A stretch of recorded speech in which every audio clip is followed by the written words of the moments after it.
전능하사 천지를 만드신 하나님 아버지를 내가 믿사오며 그 외아들 우리 주 예수 그리스도를 믿사오니 이는 성령으로 잉태하사 동정녀 마리아에게 나시고 본디오 빌라도에게 고난을 받으사 십자가에 못 박혀 죽으시고 장사한 지 사흘 만에 죽은 자 가운데서 다시 살아나시며 하늘에 오르사 전능하신 하나님 우편에 앉아 계시다가 저리로서 산자와 죽은 자를 심판하러 오시리라. 성령을 믿사오며 거룩한 공예와 성도가 서로 교통하는 것과 죄를 사하여 주시는 것과 몸이 다시 사는 것과 영원히 사는 것을 믿사옵나이다. 아멘.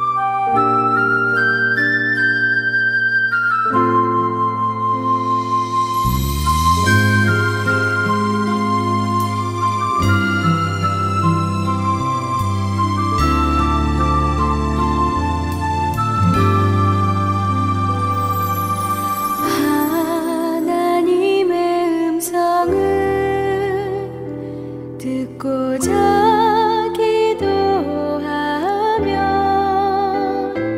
그 귀를 기울이시고 내 기도를 들어주신다네.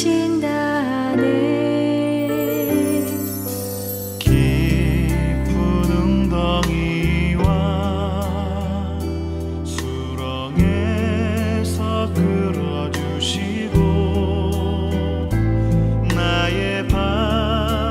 반석 위에 세우시사 나를 튼튼히 하셨네.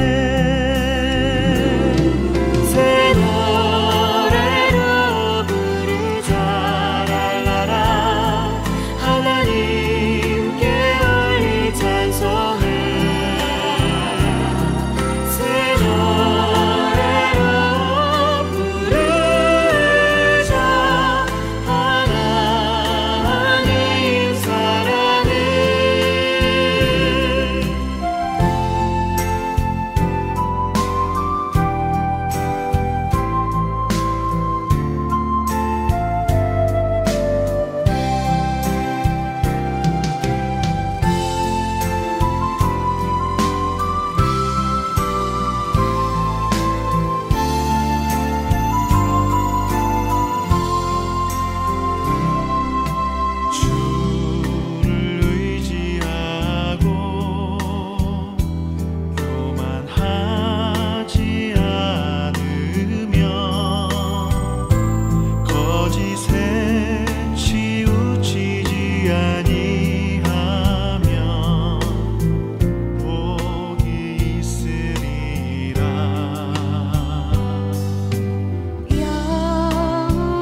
고관들이 거짓으로 나를 핍박하오나 나의 마음은 주의 말씀만 경외하나이다. 사람이 많은 탈취물을 얻은 것처럼 나는 주의 말씀을 즐거워하나이다.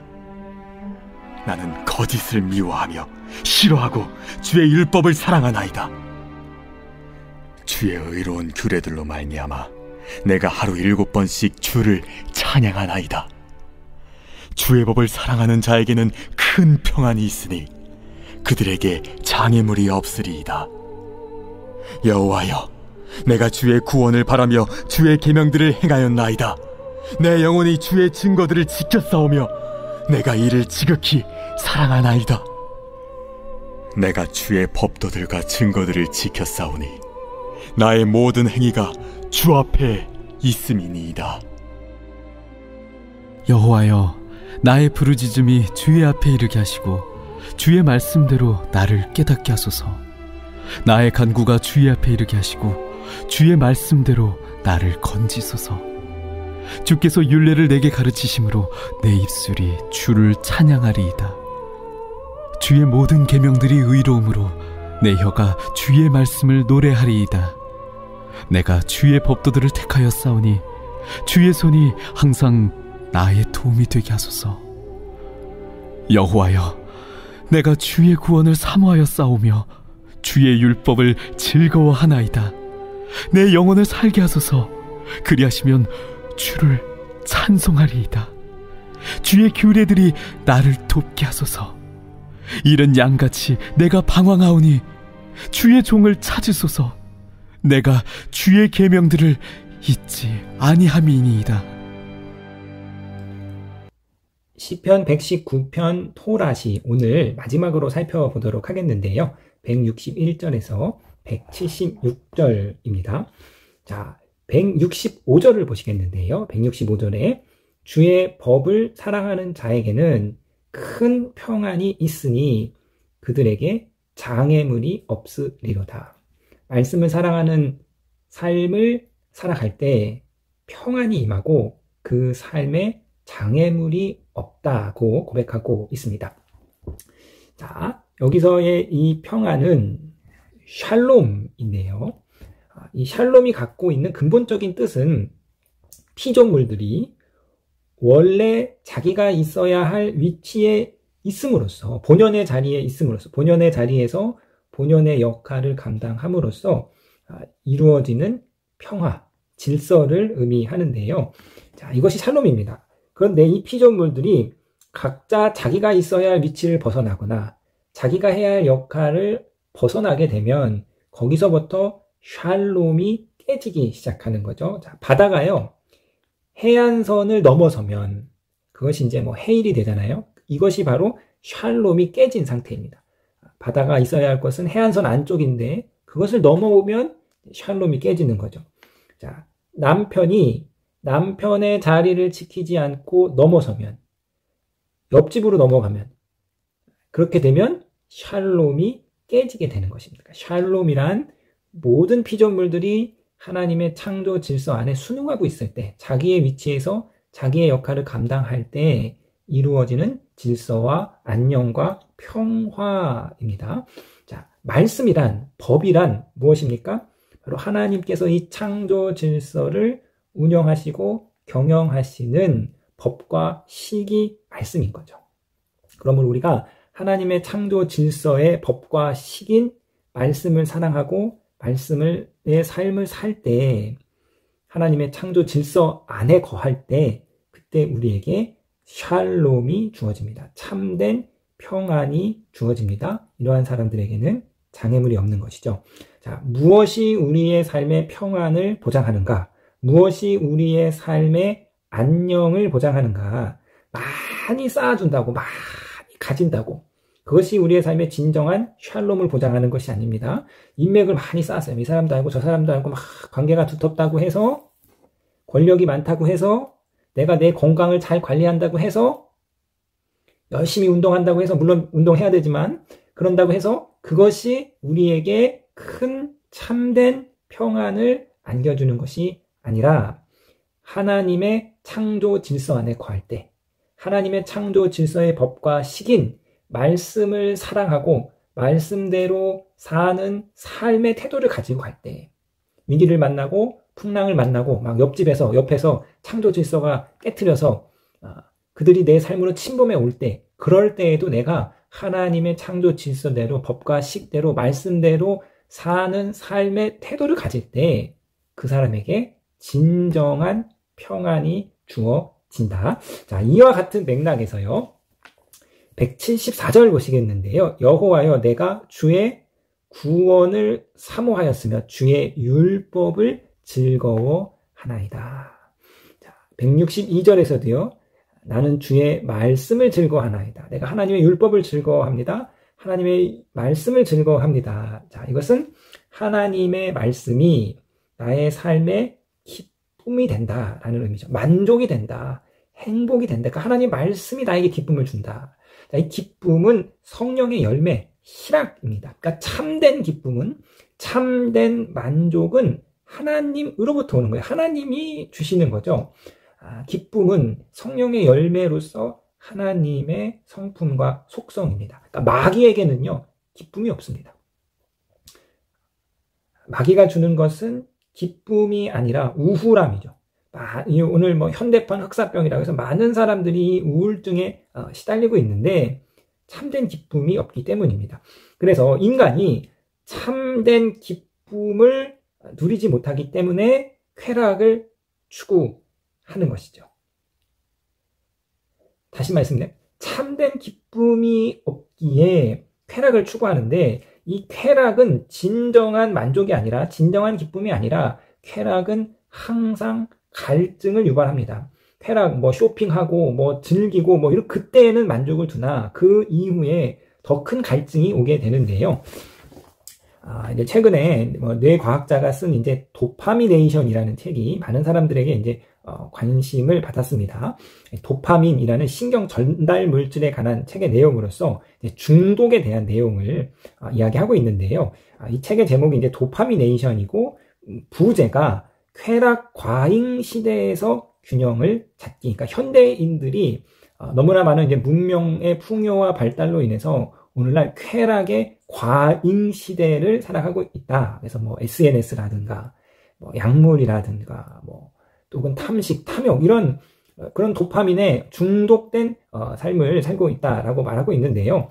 이 책에서 이제 저자가 이제 뇌과학자인데, 근데 흥미로운 이제 이야기를 하고 있습니다. 지난 이제 한 70여 년간의 그 뇌 연구 중에서 가장 이제 중요한 성과 중에 하나가 무엇이냐면, 우리 뇌가 쾌락을 관장하는 부분과 고통을 관장하는 부분이 같은 부위라는 거죠. 그러니까 우리의 뇌의 같은 부위에서 쾌락과 고통을 관장한다고 합니다. 그러니까 이 쾌락과 고통이 굉장히 깊은 상관성을 가지고 있는데, 이 쾌락과 고통이 항상성을 유지하려고 하는 것이 뇌의 기본 방향이라는 거죠. 너무 쾌락으로만 치우쳐도 안 되고 고통으로만 치우쳐도 안 되고 그 둘 사이에 마치 저울과 같이 균형을 이루려고 하는 것이 이제 우리의 뇌가 갖고 있는 항상성이라고 합니다. 자, 그래서 여기가 중요한데요.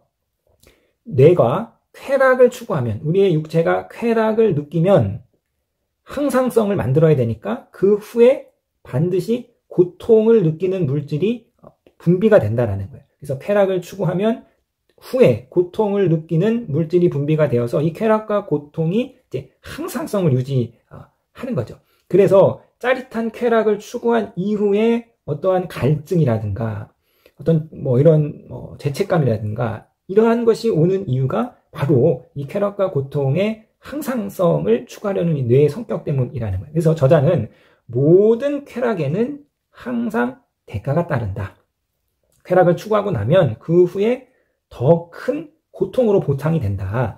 자, 그러면서 이것이 반복되다 보면은 이 쾌락의 내성이 생기게 됩니다. 그래서 우리가 쾌락을 느끼기 위해서는 더 큰 자극이 필요한 거죠.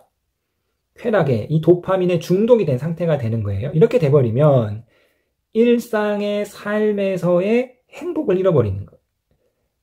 반복되는 삶 속에서 아침에 따스한 햇살, 또 시원하게 불어오는 봄바람, 또 아침에 따뜻한 한 끼의 식사, 이러한 일상의 삶에서 전혀 만족을 느끼지 못하고 전혀 행복을 느끼지 못하고 더 강한 자극이 주어져야지만 그래야만 만족을 갖게 되는 쾌락 과잉의 상태에 빠지게 됩니다.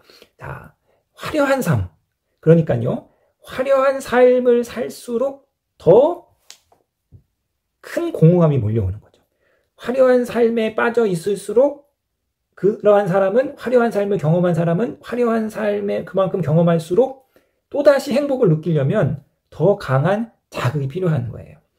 그래서 요즘에 뭐 여행들 많이 가시는데, 뭐 여행 바람직한데, 그런데 마치 여행에 중독이 돼버려서 그것만 이제 그렇지 않으면 행복을 느끼지 못하는 거죠.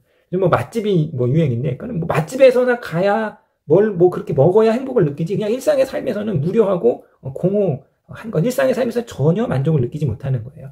연예인들의 삶이 뭐 다 그런 건 아니지만 이런 경우가 많이 있잖아요. 크고 화려하고 많은 사람들 앞에서 관심을 받는데 그 이면에는 더 큰 공허함이 있고, 그런 화려한 삶을 살수록 일상의 삶에서의 만족과 행복을 갖지 못한다.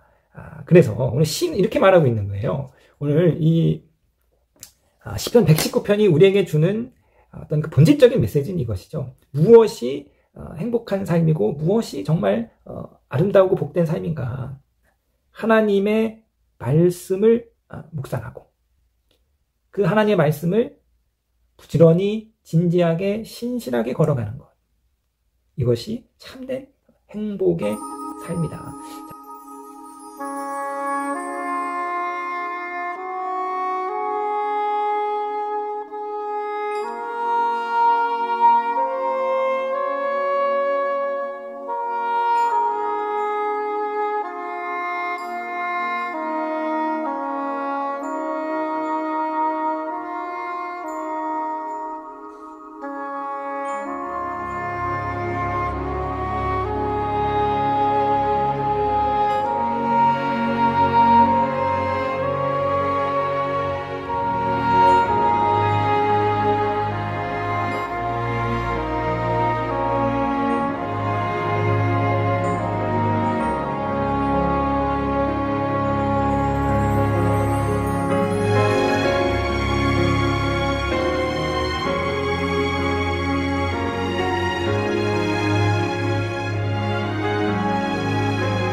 하늘에 계신 우리 아버지여, 이름이 거룩히 여김을 받으시오며 나라에 임하옵시며 뜻이 하늘에서 이룬 것 같이 땅에서도 이루어지이다.